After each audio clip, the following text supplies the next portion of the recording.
तू मुद्दाम मला त्रास दिला. या वाक्यातील अधोरेखित शब्द कोणते क्रियाविशेषण अव्यय आहे? मुद्दाम हा शब्द अधोरेखित केलेला आहे आणि हे कोणते क्रियाविशेषण अव्यय असं आपल्याला विचारलेलं आहे.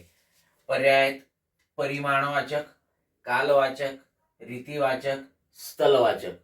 मित्रांनो, मुद्दाम हे जे क्रियाविशेषण अव्यय आहे हे रीतिवाचक क्रियाविशेषण अव्यय आहे आणि रीतिवाचक मधलंही प्रकारदर्शक, कुठलं?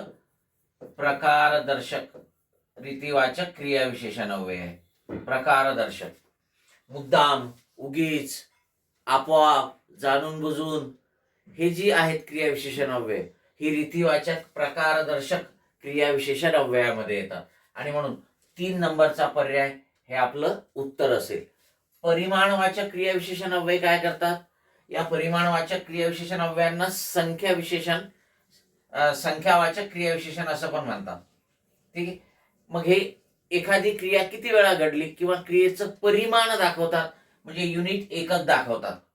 ठीक आहे. खूप, जास्त, अल्प, कमी, किंचित हे सर्व परिमाणवाचक मध्ये येतात. ठीक आहे.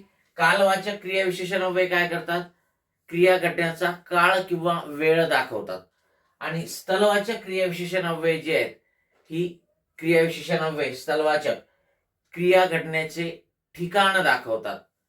ठीक आहे. आणि मग आपलं उत्तर मात्र काय आहे? रीतिवाचक. रीतिवाचक क्रियाविशेषण अव्यय ही क्रिया घडण्याची रीत दाखवत असतात.